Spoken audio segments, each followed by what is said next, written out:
आप देख रहे हैं न्यूज नेशनल वर्ल्ड, खबर वहीं अंदाज नया। विहान हॉस्पिटल रीवा के संचालक व संजय गांधी अस्पताल के कुशल मेडिसिन प्रोफेसर राकेश पटेल और विहान हॉस्पिटल के संचालिका व टिश टू ईच की सचिव कल्पना पटेल ने रीवा जिले के जवा तहसील के अंतर्गत इटावा में आयोजित टिश टू ईच कार्यक्रम में पहुंचकर अभिभावकों और समाज सेवियों को संबोधित करते हुए कहा कि जीवन की सबसे बड़ी पूंजी है तो वो है शिक्षा। बच्चों और एवं खासकर बेटियों को गुणवत्तापूर्ण शिक्षा जरूर दें। ये बच्चे कल के डॉक्टर, इंजीनियर और कलेक्टर एवं एसपी देश के कर्णधार हो सकते हैं। शिक्षा कितनी ज़रूरी है, डॉक्टर साहब ने अपने घर का और अपने दोस्तों का उदाहरण देते हुए बताया कि हमारे बाबा जी और पिताजी ने पढ़ाई में ध्यान दिया तो आज हम इस मुकाम पर हैं। मेरे छोटे बाबा जी और हमारे चाचा जी ने पढ़ाई में ध्यान नहीं दिया तो वो आज उसी हालत में हैं। कई दोस्तों का उदाहरण भी दिए।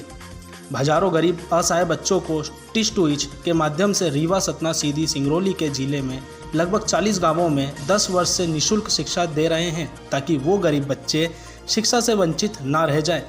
अब जल्द ही रीवा में पीएससी की निःशुल्क कोचिंग टिश टू ईच के माध्यम से कराई जाएगी। News national world. सर जी, आप जानना चाहते हैं कि जो टिश टू ईच कार्यक्रम चल रहा है अब 10 साल से विगत, इसका मेन पर्पज क्या था है इसको संस्था चालू करने का?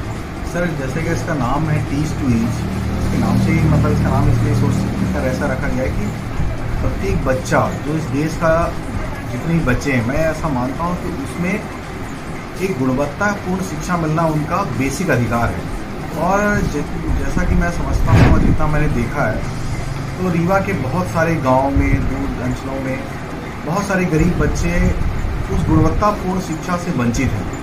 तो इस संस्था का सिर्फ एक उद्देश्य ये है कि किसी भी कीमत पर जो बच्चे हैं, प्राइमरी स्कूल के बच्चे हैं, उनको हम गुणवत्तापूर्ण शिक्षा उपलब्ध कराएं। जैसा पिछले करीब 9-10 सालों से ये काम हमने शुरू किया था और लगभग 5 बच्चों से ग्राम रायपुर कचुयाम में रीवा ग्राम से इसको चालू किया था और आज करीब रीवा संभाग के सभी जिलों में लगभग 40 गाँव में ये प्रोग्राम चला रहे हैं हम लोग। और हमारी कोशिश ये है कि जितने भी बच्चे जो गाँव में जितनी मेधावी छात्र हैं, जिनमें भी बहुत संभावनाएं हैं और जिनमें बहुत क्षमताएं हैं, पर वो संसाधनों के अभाव में या गुणवत्तापूर्ण शिक्षा के अभाव में शिक्षा से वंचित रह जा रहे हैं, उन्हें ये अवसर प्रदान किया जाए ताकि वो भी देश के लिए कुछ बेहतर नागरिक बन सके। और मेरा ऐसा मानना है कि देश को अगर समृद्ध बनाना है या समाज को उन्नत करना है तो शिक्षा एक बेसिक रिक्वायरमेंट है, जो कि ऐसी ज़रूरत है जिसके बिना पूरा किए हम कभी भी उन्नत हासिल नहीं कर सकते। सर, शुभ नाम आपका? डॉक्टर राकेश पटेल। मैं संजय गांधी श्याम साहब मेडिकल कॉलेज में एसोसिएट प्रोफेसर हूँ मेडिसिन डिपार्टमेंट। तो सर, जो मिशन आपका है कब तक चलता रहेगा? सर, मैं जब तक हूँ तब तक तो चलता ही रहेगा और मैं ऐसा कोशिश कर रहा हूँ इसको इस तरह से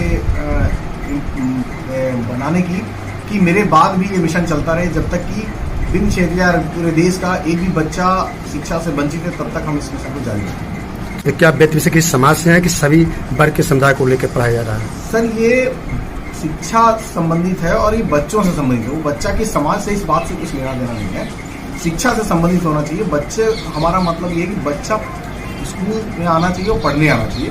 वो बच्चा किस धर्म का है, किस समाज का है, किस जाति का है, किस वर्ग का है, इस बात से हमें कोई नहीं है। हम चाहते हैं बच्चा अगर उसे शिक्षा की ज़रूरत है और उसके पास संसाधन की कमी है तो निश्चित तौर पर उसे हम अपनी तरफ से पूरी करें। तो सर, ये जो सोच आपके पास आई, कैसे आपके पास आई?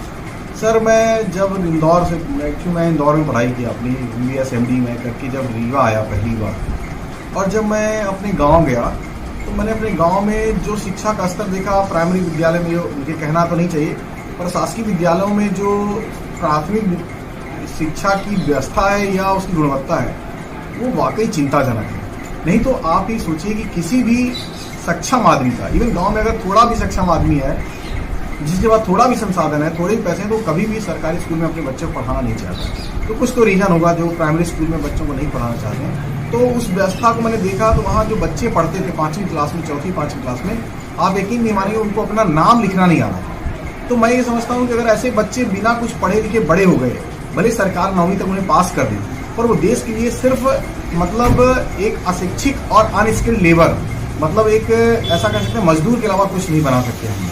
और निश्चित तौर पर जब उनकी आवश्यकताएं बढ़ेंगी तो कुछ उसमें मजदूर हो जाएंगे और कुछ उसमें क्राइम भी करेंगे। जब उनकी मोबाइल की ज़रूरत होगी, उनको गाड़ी की ज़रूरत होगी, तो निश्चित तौर पर वो क्राइम भी कर सकते हैं। तो इस तरह से देश को बहुत बड़ा नुकसान होने का खतरा है।